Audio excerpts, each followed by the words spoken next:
Okay, purihin po natin ang Diyos na makapangyarihan sa lahat, na siyang lumalang ng langit at lupa.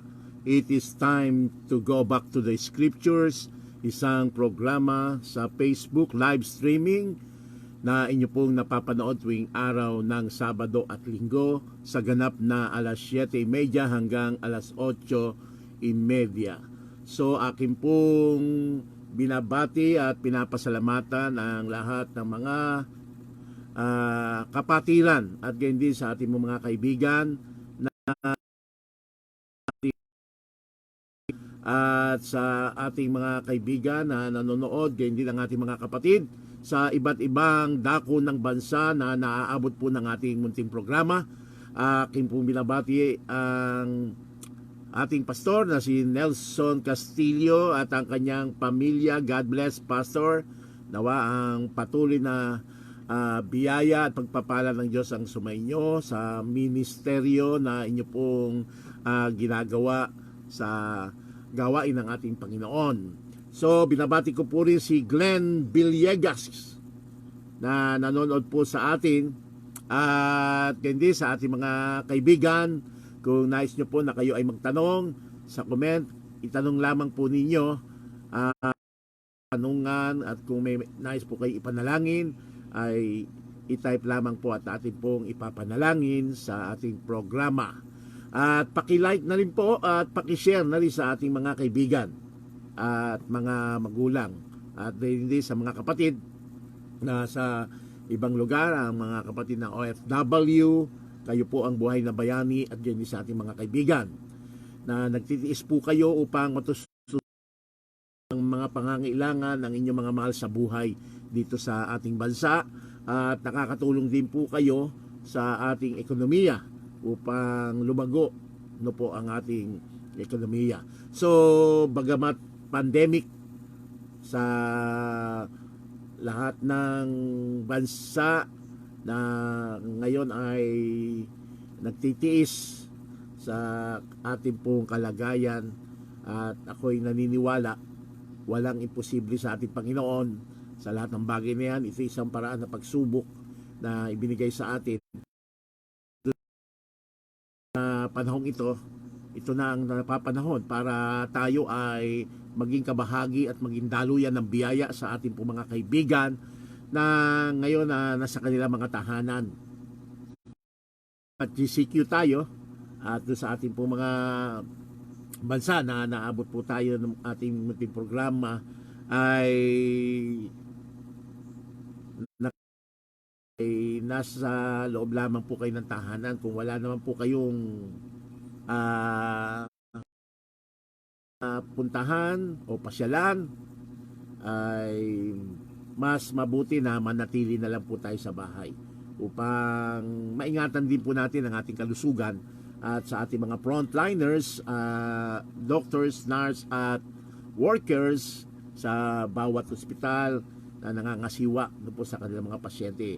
Muli ang payo ko, bago po tayo tumungo sa ating mga pasyente, manalangin po tayo sa tulong at patnubay ng Panginoon ay ang kagalingan ng ating mga pasyente, gayon din kayo maingatan sa anumang kapahamagat. Ang lahat ng mga bagay nito ay kagagawa ni Satanas, pinahintulutan lamang ito, ano po.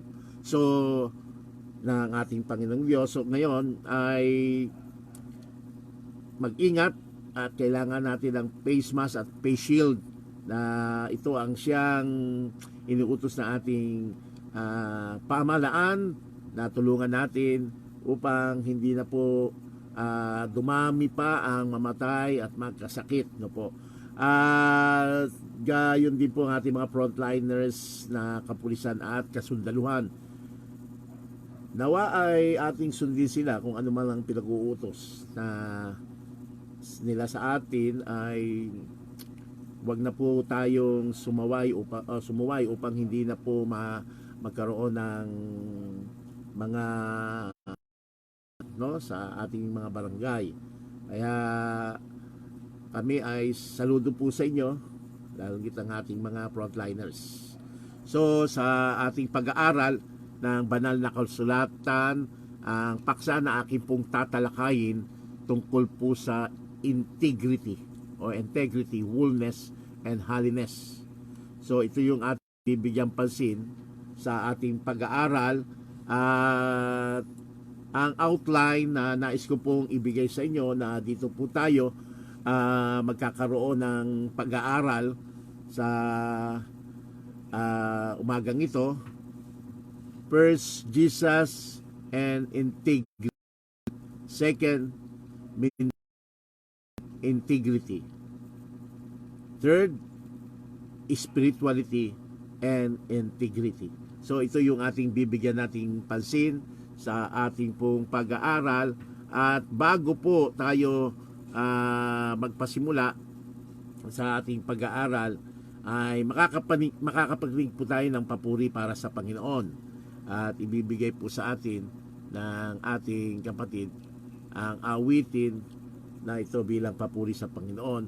Tanging kay Jesus mo lang ito. Kung may pagpapabayang nakikita, pansinin, para pagkalat ng COVID-19 ay maiwasan, kapamilya o di kakilala.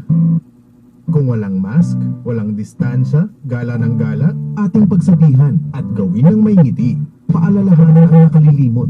Huwag natin hayaan ang COVID-19 patuloy na umikot.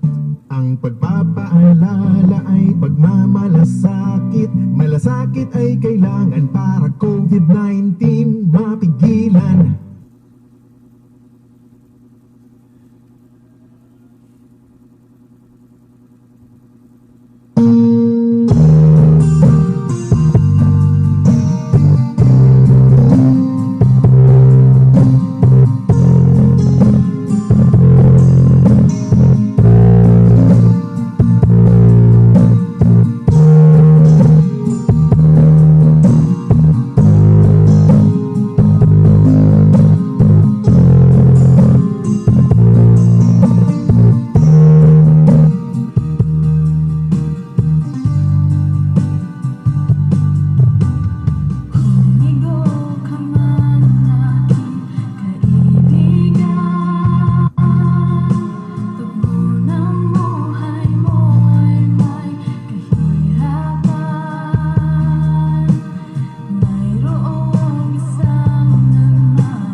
ang umawit po sa atin ng awit na papuri sa Panginoon.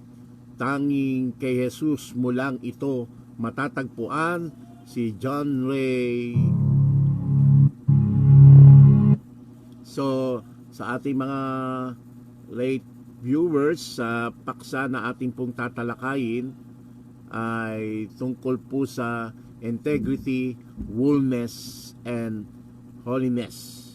At ang outline na ating pong bibigyang pansin ay Jesus and integrity, Matthew chapter 4 verse 8 and 11, and second, maintaining integrity sa Genesis chapter 39 verse 7 and third, spirituality and integrity, Ephesians chapter 3 verse 14 and 21. So, binabanggit po sa atin dito sa ating pag-aaral at ang sabi po dito sa Titus chapter 2 verse 7 and 8 sa New International Version. Ganito po ang pagkakabanggit sa banal na kasulatan. In everything set them an example by doing what is good. And your teaching show integrity, seriousness, and soundness of speech that cannot be condemned, so that those who oppose you may be ashamed because they have nothing bad to say about us. So sabi po no sa book ni Titus, aklat sa wikang Tagalog na po, sa lahat po ng bagay ay maging halimbawa ka sa paggawa ng mabuti. Sa iyong aral, ipakilala ang integrity o integridad, katapatan at wastong pananalita na hindi papipintasan, upang ang mga kumakalaban sa iyo ay mapahiya nang walang anumang masamang masasabi tungkol sa atin. Yun po yung pagkabanggit dito sa atin ni Titus sa kanyang aklat. Our contention that a life of integrity fosters health begins with the premise that the physical, mental, and emotional, spiritual faculties must be integrated. Moral integrity, a sense of right living, must apply to every area.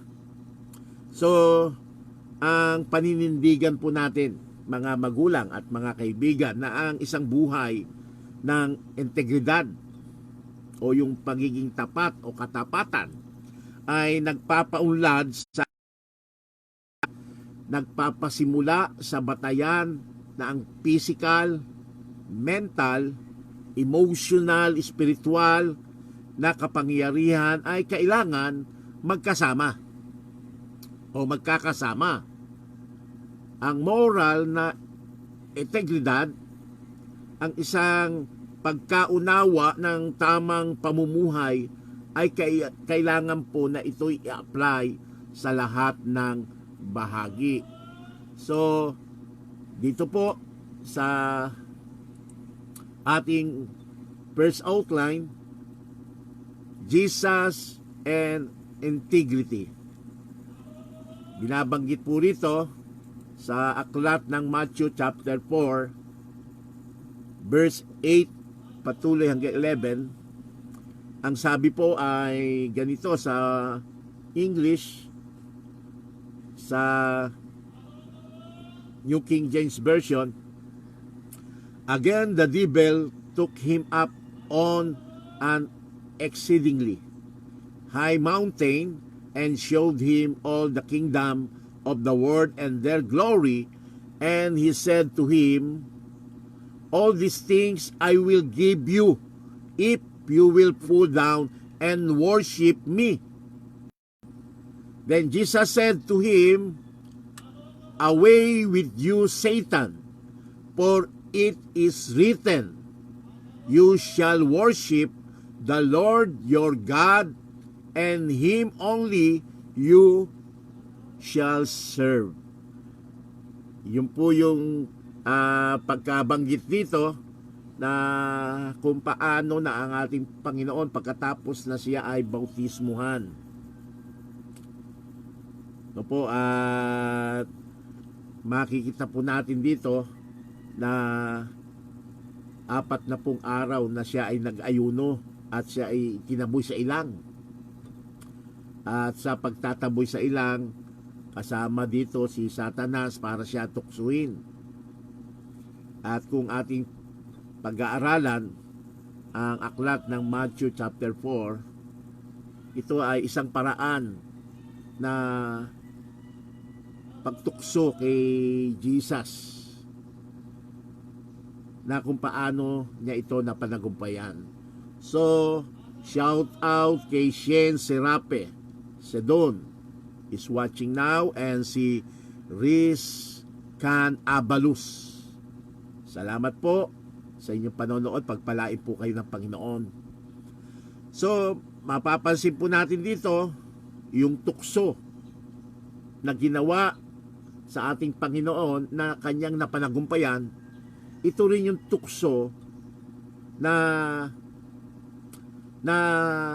mangyayari din po sa anak.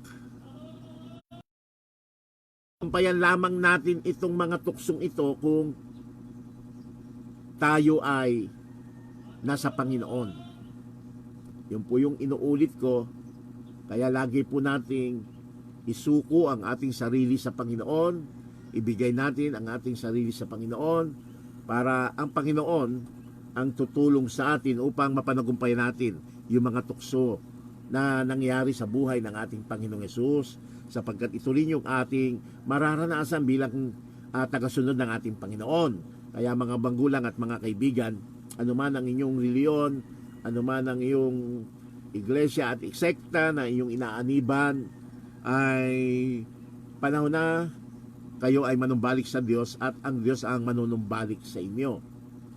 So mapapansin natin dito kung paano na dinala ang ating Panginoon ng dyablo sa ilang, at ganyan din sa kataas-taasan ng bundok, ipinakita sa kanya lahat yung mga kaharian, no, dito sa sanlibutan, at maging ang karangyaan na mga ito na sinabi po sa kanya ni Satanas, yung lahat ng mga bagay na ito ay ibibigay ko sa iyo kung ikaw ay magpapatirapa at sasamba.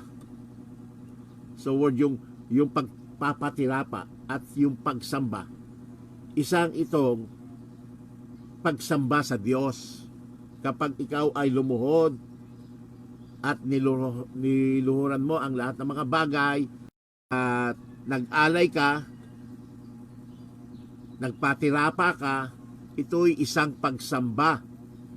Ano mang bagay na yan, mga magulang at mga kaibigan. Kaya ito yung hinihingi ni Satanas. Ibibigay ko ang lahat ng natatanaw mo, lahat ng mga kayamanan, magpatirapa ka lang sa akin at sumamba ka. At sinabi ng ating Panginoon, it is written, no? Ang sabi niya dito, lumayas ka, Satanas, sapagkat nasusulat, ang dapat lamang sambahin ay ang Panginoon mong Diyos, na siya lamang ang iyong paglilingkuran. So ang ating Panginoon ay isang ehemplo natin bilang Kristiyano na tagasunod ni Kristo, na walang ibang dapat sambahin ay ang Panginoong Diyos na gumawa ng langit at lupa at ating paglilingkuran.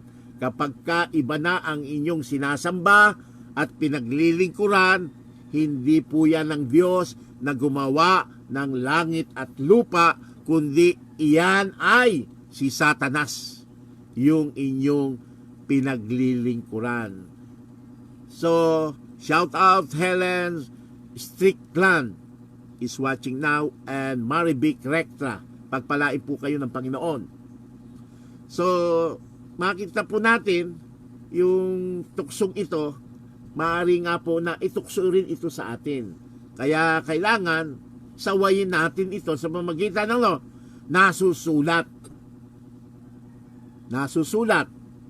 Ang dapat lamang nating sambahin ay ang ating Panginoong Diyos na gumawa ng langit at lupa. So, compromise is so easy. Is it? Especially one gets older, things do not often appear so black and white as they once did. We give in a little here, a little there, and hold firm from our new position. Before long, we find ourselves in a place that we once never would have dreamed we would be in. That is what compromise is all about. So, kung ating papansinin sa wilderness, napakadaling magkompromiso. Di ba, mga minamahal kong kapatid at gayon din sa ating mga kaibigan, madaling makipag-compromise. No po? Is not it. So, lalo kapag tumatanda na tayo, yung mga bagay ay hindi na malinaw kung tama o mali. Gaya po ng date. Oh, bumibigay tayo ng kaunti dito, kaunti doon, at kakapit ng matibay sa ating bagong pananaw. Sa katagalan, masusumpungan po natin ang ating sarili. Kalagayang kailangan ay hindi natin pinangarap pasukin. Ganyan ang pagkokompromiso. Mahirap na tayo ay magkaroon ng compromise. So, shout out Lani Di Guzman is watching now. Magandang umaga rin po sa inyo. Pagpalain kayo ng Panginoon, kapatid. So, makita po natin, ito ang siyang kahinaan, no, ng mga tao. Lalong higit ang ating mga na kay Kristo. Yung compromise, pero pinakita sa atin ng Panginoong Diyos sa pamamagitan ni Kristo na kaya natin ito mapanagumpayan kung tayo ay nananatili kay Kristo at nagpapasakop sa Kanya. Ito yung ito yung pagpapatagumpay natin sa pamamagitan ng pagpapasakop araw-araw sa Diyos, sapagkat ang hindi bitiw sa atin, kundi tayong mga Kristiyano ang siyang bibitiw sa Diyos. Kaya kapag tayo ay bumitiw sa Diyos, mapapahamak po tayo, mga magulang at mga kaibigan. Kaya manatili lamang tayong nakakapit, lalong sa pandemya na sa atin, mga pagsubok na ito na dumarating po sa atin, anuman pagsubok yan, trabaho, no, sa tahanan, sa komunidad, sa mga kaibigan, lahat ng bagay na yan, kung ikaw ay tapat sa Diyos, si Satanas naman ay gagawa ng paraan para ikaw ay makipag-compromise sa Kanya. At hindi lang yan, binabalaan ko ang ating mga kapatiran ay mangyayari po yan sa huling panahon. na ang mga ilan ay makikipag-compromise sa ginagawa ni Satanas. Kaya mag-ingat na po tayo. Idalangin natin, huwag po tayong makipag-compromise, lalong kapag si Satanas ang siyang kagagawan o may kagagawan lahat ng bagay na yan. Yes, compromise is easy. Satan will work through our appetite, through our presumption and pride, through our desire for worldly things, through any to get us to violate our integrity and to push us away from Jesus. Only through a constant and firm reliance on the power of God and a willingness to die to self can we overcome. Opo, madaling makipagkompromiso. Gagawa po si Satanas sa atin, lalong yung panlasa sa pagkain. Ano ba yung mga tukso na ginawa ni Satanas na ito rin yung itutukso sa atin na mga Kristiyano? Una, yung kayamanan ko ibibigay sa iyo ni Satanas. Hindi po masama maging mayaman. Inuulit ko po. Hindi masama maging mayaman kung ang kayamanan mo ay iyong ipinaglilingkod sa gawain ng Panginoon. Yung kayamanan mo, itinutulong mo sa mga nangangailangan, lalong ang mga mahihirap. Kaya yun ang dapat nating gawin. Huwag po tayo na maging alipin ng ating kayamanan. Yan po yung isa sa ino-offer, compromise ni Satanas. Ibibigay ko sa iyo lahat ng iyong mga natatanaw sa buong mundo, sa mundong ito, pati kapangyarihan, karangalan, sambahin mo lamang ako. Yan po yung offer. Pangalawa, ano po yung offer? Panlasa, pagkain. Bakit pagkain? Si Eva at Adan natukso sa pagkain. Ipinagbabawal ng Diyos na huwag kainin. Ano po ang nangyari? Dahil nga nakipag-compromise si Eva at nakita niya na napakaganda sa kanyang paningin ang punong kahoy ng pagkakilalan mabutit masama. Nakipag-compromise siya sa pagkain, kaya natukso si Eva. So tayo rin, yung panlasa natin, yung pagkain na ipinagbabawal ng Diyos na wag nating kainin, na ito ay nakasulat sa Leviticus at sa Deuteronomy. Kung babasahin nyo po ron, ay ipinagbabawal ng Diyos na wag nating kakainin. Hindi ko mo sa lumang tipan yan ay hindi tipan. Wala po ba yan? Yung Diyos ng bayan Israel ay binigyan ng dapat nilang kainin. Ang Diyos ng Israel at mga Kristiyano na pinaglilingkuran ng ating Panginoong Jesucristo, na pinakita niya halimbawa na hindi siya kumakain ng mga bagay na karumal-dumal. Hindi siya kumakain ng mga bagay na karumal-dumal na hindi pinapakain ng Diyos sa kanya at sa kanyang bayan. So walang pagkakaiba. At ang pangatlong tukso, datan, maraming mga iba't ibang reliyon na nakikita po natin ngayon na nagsilitawan, na nagsasabi pa sila rin ang una, kayo bago lang, meron naman bago, may mga huli na sa panahon natin ngayon na gumagamit ng salita ng Diyos.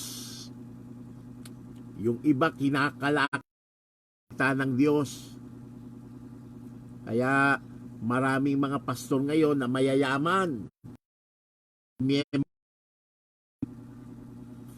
Ang salita ng Diyos, ginamit din po yan ni Satanas sa ating Panginoon.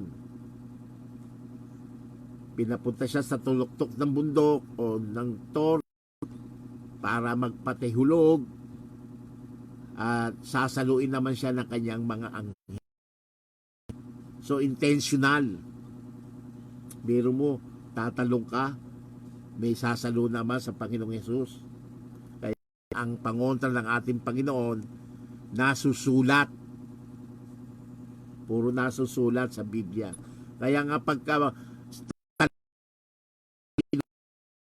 inyo, mga magulang at mga kaibigan, na bagamat binabasa sa Biblia out of context, mag-ingat na po tayo. Hindi po yan hindi po yan tunay na mga ngaral ng ating Panginoong Diyos. Kaya patuloy po akong nananawagan sa inyo, mga magulang. At his master's wife said, "Lie with me." But he refused and said, "There is no one greater in this house than I, nor has he keep back anything from me but you, because you are his wife. How then can I do this great wickedness and sin against God?" So makita magulang at mga kaibigan, isang pagsubok na malaki sa isang tapat na naglilingkod sa Diyos. Na ang pagsubok na ito ay nangyari sa buhay ni Jose, kung paano yung asawa ni Potiphar na gustong makipagsiping sa kanya, no? Sinabi nga rito ng asawa sa kanyang Panginoon, "Sipingan mo ako." So, tumanggi at sinabi, "Walang sino mang dakila kaysa sa akin sa bahay na ito. Walang bagay na ipinagkait sa akin." Ito yung sinasabi ng babae, no, kay Jose. "Maliban sa iyo, sapagkat ikaw ay kanyang asawa. Paano ngang magagawa ko itong malaking kasamaan at kasalanan laban sa Diyos?" Ito yung sinabi ni Jose dun sa asawa ni Potiphar. Ibig na magpasiping kay Jose sa ang asawa ni Potiphar, pero tinanggihan niya ito.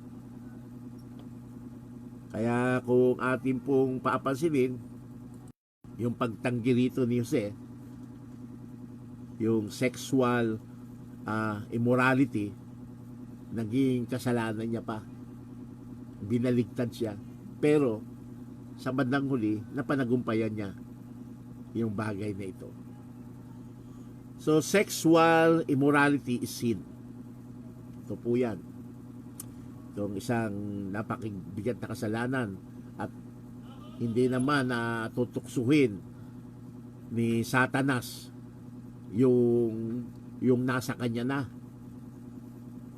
kundi ang yung wala sa kanya, yung mga naglilingkod sa Diyos.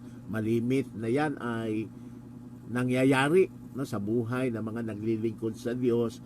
Kaya ang tendency niyan, bumabagsak sila. Kung dumating man sa buhay natin yung bagay na yan, at si Satanas ang tayo ay nakipag-compromise, sabi ng Panginoon, "Manumbalik lang kayo sa akin at ako'y manunumbalik sa inyo." Yun ang patuloy na panawagan sa inyo. Kaya nga kung ano mang mga nangyari sa inyo, wag po kayo magpariwala o mag-backslide. Bumalik kayo sa Panginoon. Sagana ang pagpapatawad ng Panginoon. Kaya nga si Kristo namamagitan doon sa langit. Sa iyo at sa Diyos. Kung ano man ang iyong kasalanan, lahat ng mga kasalanan niyan, tapat at banal, patatawarin ng ating Panginoon. Yung pag-accept mo lang na ikaw ng Diyos, yun yung kahalagahan. Hindi yung mag-alinlangan ka, nagkasala ka na nga, tapos humingi ka ng tawad, pinag-aalinlanganan mo. So, kung ikaw ay nagkasala, lumapit ka sa Panginoon, humingi ka ng tawad, tapat at banal, patatawarin tayo ng Panginoon at manumbalik muli tayo sa Panginoon. Huwag na po tayong muling magpariwara sa Kanya o lumayo sa Kanya. So, and sin damage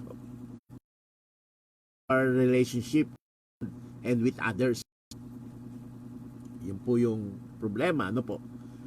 The surest way to protect yourself from this disease, herpes, HIV o AIDS, is to follow biblical principle of sexual morality.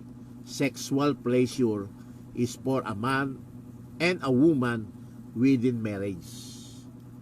Yan po yung isa sa mga napakabigat, no?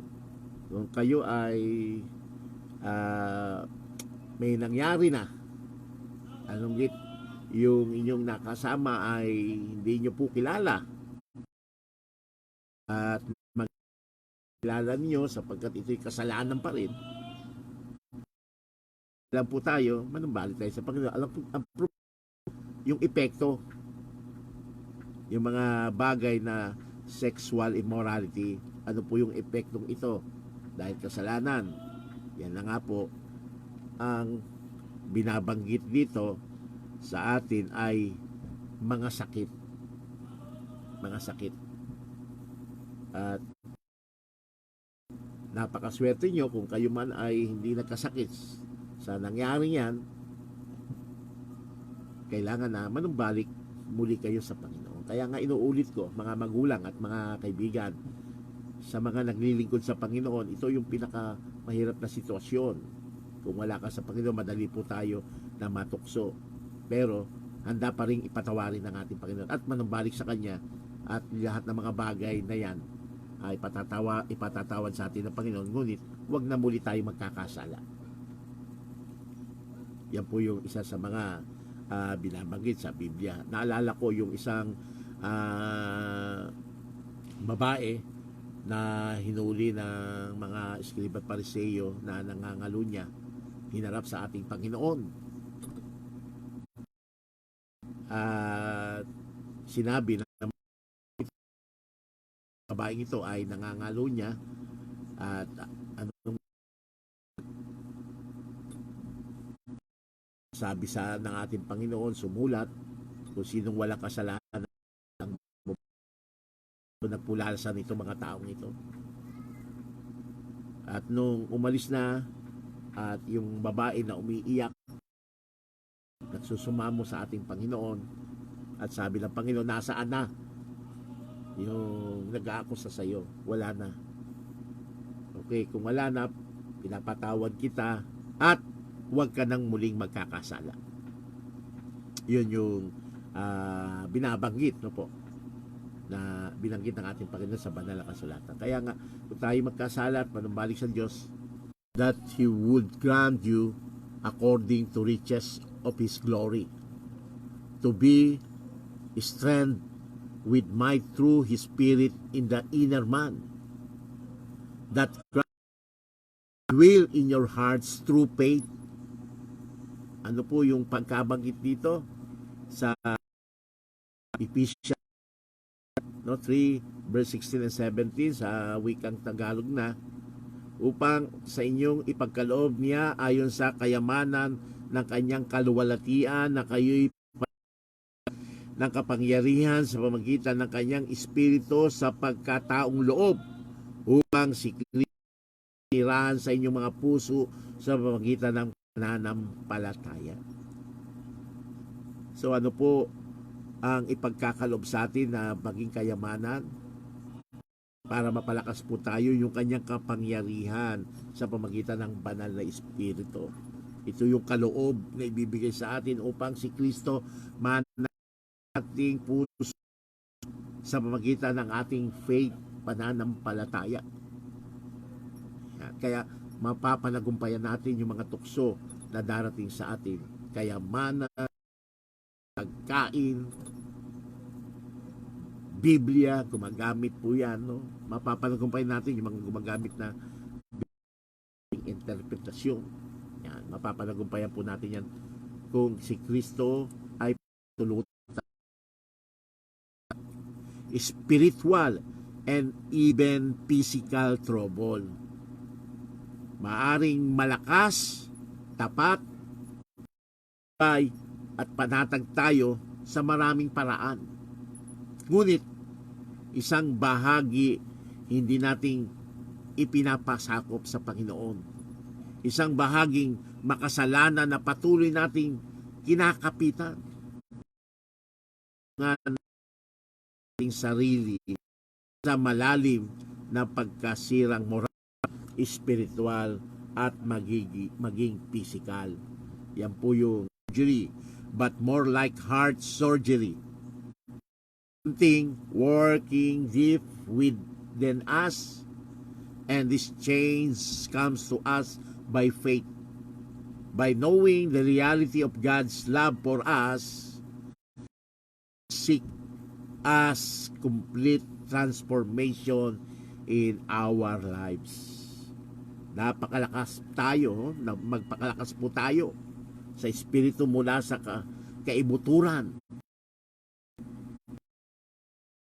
Babagong ito sa pamagitan ng ating pananampalataya. Sa pagkabatid sa katotohanan at pag-ibig ng Diyos sa atin, nais makita ng Diyos yung ganap na pagbabago sa ating buhay. Kapag walang pagbabago ang buhay mo, wala ka pa kay Kristo. Kailangan lahat ng bagay na nalaman mo sa mga katotohanan na ipinahayag ng salita ng Diyos, mayroong pagbabago sa buhay mo. Kung walang pagbabago sa buhay mo, yun pa rin ang lifestyle mo sa mundong ito. Kahit matawag ka o ikaw ay isang Kristiyano, kuno, pero walang pagbabago sa buhay mo, useless yung paglilingkod mo sa Diyos. Pakitang tao, hipokrito. Hindi ko naman nilalahat. Magamat kahit na Kristiyano ka, siyempre meron ding tinatawag na yung nature, yung likas na tayo ay magalit, no? Yung mga likas ng laman, nangyayari yan kahit na isang Kristiyano, pero hindi dahilan yan para tayo bumagsak. Kailangan may unti-unting pagbabago, hindi naman instant. Kaya makikita mo sa isang Kristiyano yung pagbabago ng lifestyle niya, yung buhay niya, yung hindi sinisira yung templo ng Espiritu Santo, kundi kabahagi siya sa gawain ng Panginoon.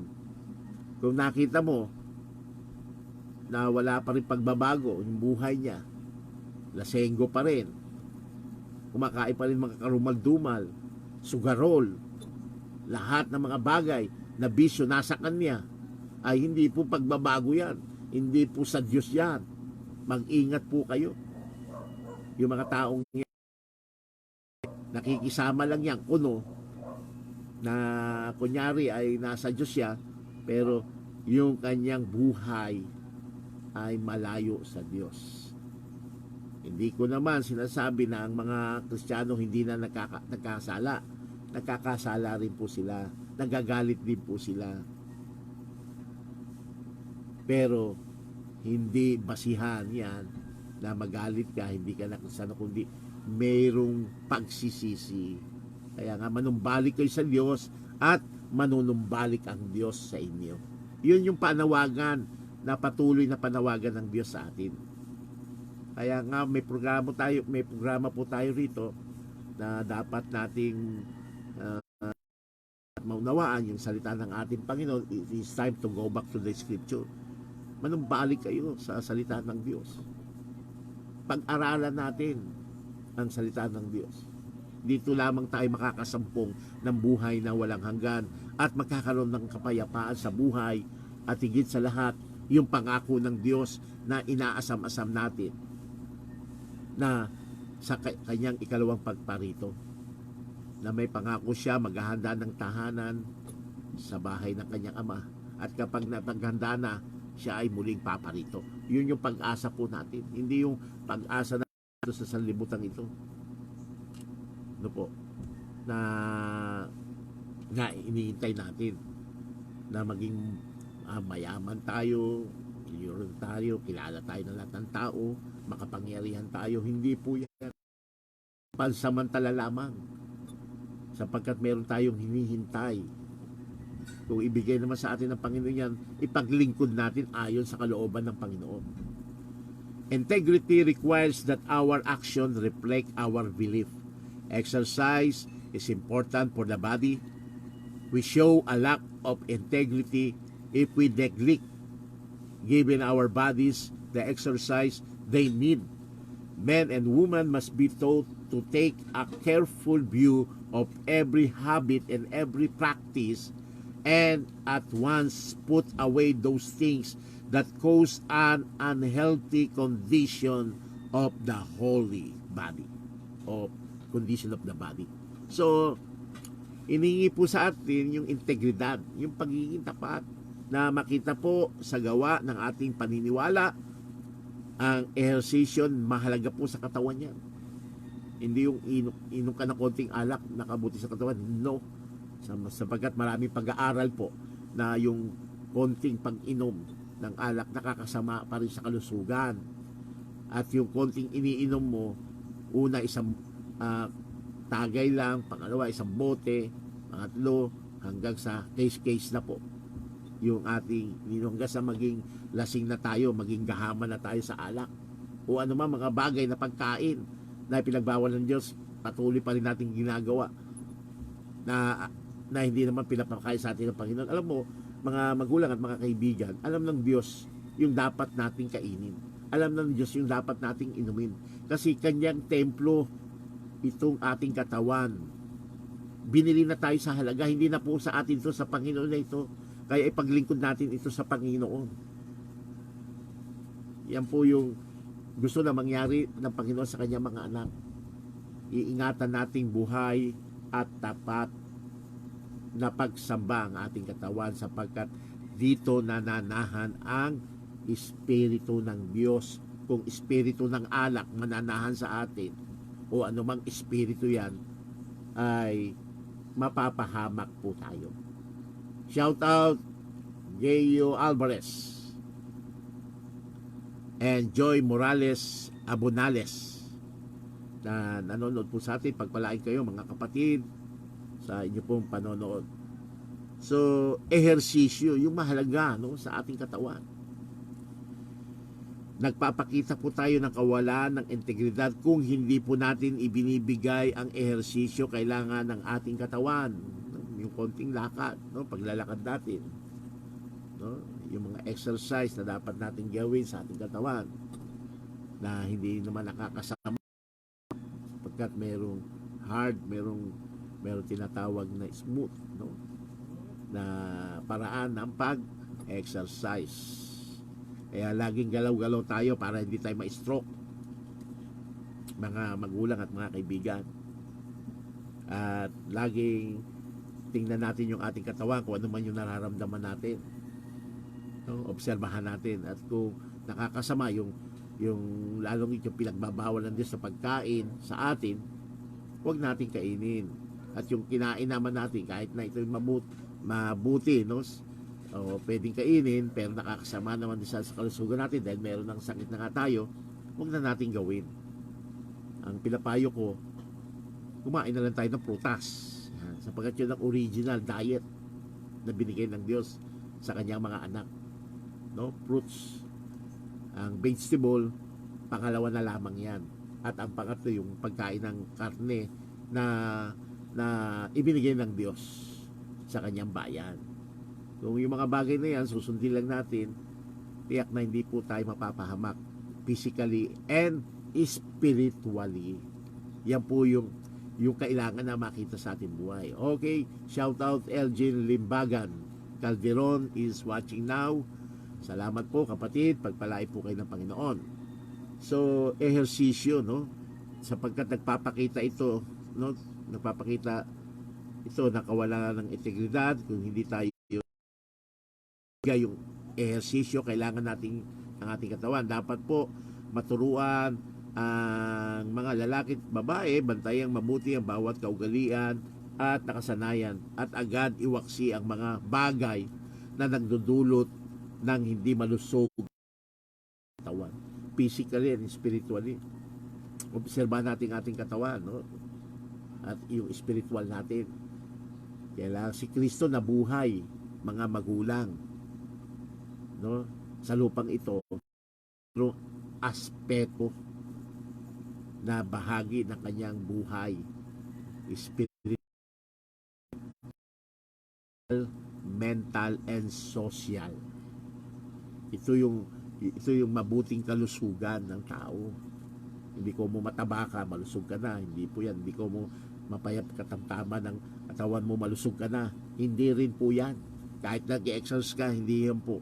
Kasi lahat ng mga bagay na yan ay nakikita natin sa hayop. Alam mo, ang hayop,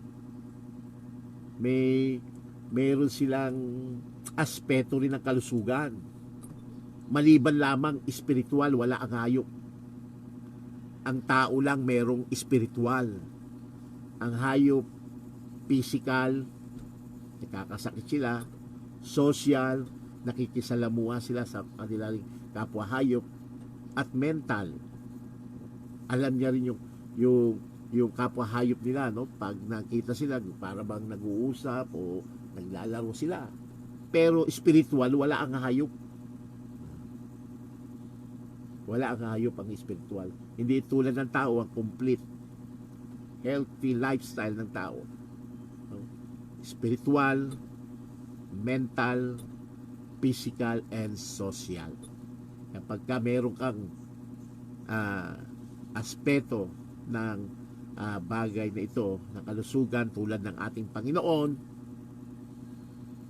ay magiging masaya ang ating buhay araw-araw.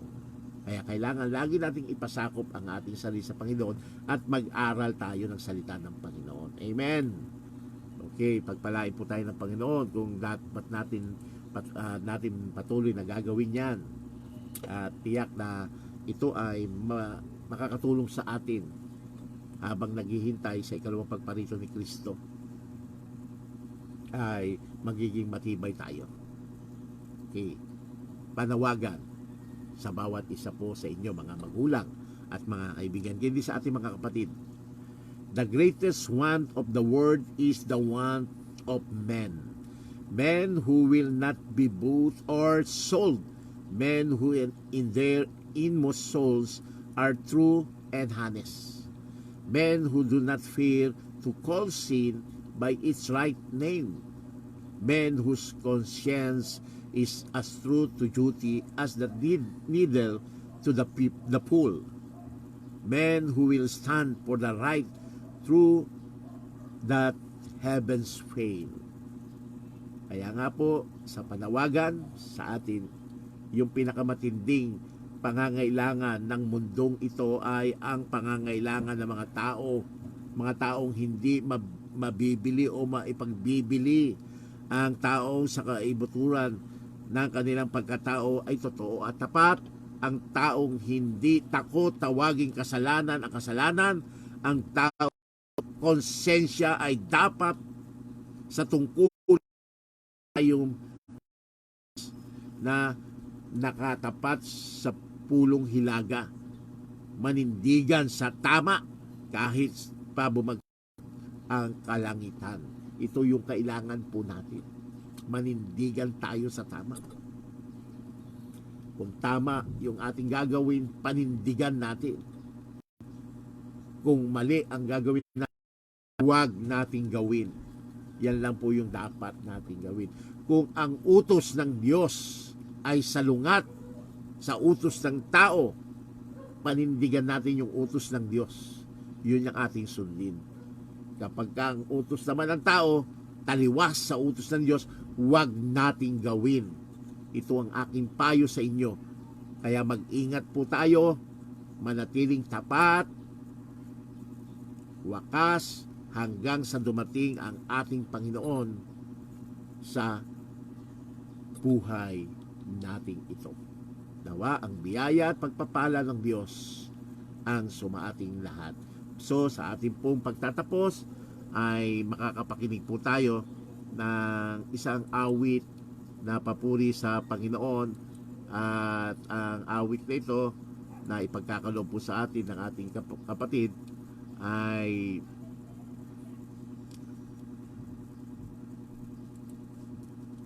tayo po ay mananalangin.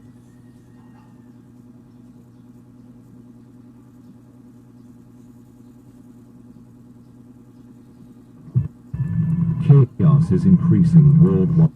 There were reports of an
Tayo po ay yumuko sa panalangin.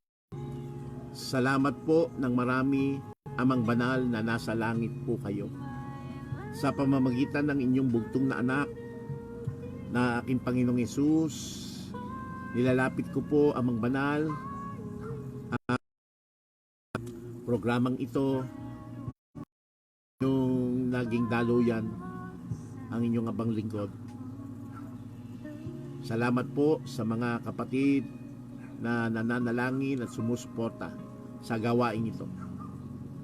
Salamat po sa mga nag-like, sa nag-share ng munting programang ito sa kanilang mga kaibigan. Dinadalangin ko po ang mga kapatid kung nasa man po sila naroon, anuman ang kanilang mga ginagawa. Tulungan niyo po, Amang Banal, na patnubayan po sila. Kung nasa pagsubok sila, Panginoon, tulungan niyo po nawa, nagabayan sila. Dinadalangin ko po ang buong iglesia sa mundo, sa pangunguna ng aming presidente at yan din ng kanyang mga associates sa General Conference, Division, Union, local church, ang mga kapatid na ito, Panginoong Diyos, na naglilingkod, tulungan niyo po nawa na bigyan pa sila ng talento, bigyan sila ng mga pangangailangan upang masuportahan nila ang inyong gawain. Nadalangin ko po ang mga kaibigan namin na nakapanood ng inyong programa. Sa pamamagitan ng inyong abang lingkod ay inyong ginamit ako upang maging daluyan para sa kanila. Tulungan niyo po nawa itunawa sa kanila ang mga pabalitang ito at tumimo sa kanilang puso at isipan. Dinadalangin ko na mailapit sa inyong banal na paanan na sampalatayanan ito at isuko nila ang kanilang sarili na magpasakop sa inyo. Ang bawat pamilya na aming kinakatawanan, tulungan niyo po, Panginoon, na wala pa po sila sa inyo upang makasama namin sila habang kami naglilingkod sa inyo at naghihintay sa ikalawang pagparito ng inyong bugtong na anak na aking Panginoon Jesus. Maraming salamat, Amang Banal. Ang aking dalangin, inyong tinugon, ang pagpapatawad ng kasalanan na inyong ginawad sa akin. Ang lahat po ng ito ay aking dinadalangin, hindi sa aking sariling karapatan, sa karapatan lamang ng Panginoong Jesus. Amen.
Amen. Ang awit na inyo pong napakinggan na papuri sa Panginoon, inawit po ni Jeremy Sanico, Why Have You Chosen Me?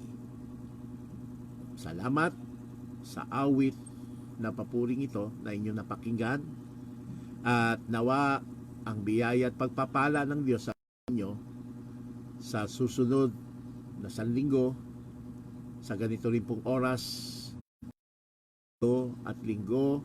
Muli po tayong magkita-kita sa pagitan ng live streaming. Ang lahat ng bagay na ito ay aking pinapupurihan ng Panginoon. Pagpalain po tayo ng Panginoong Diyos.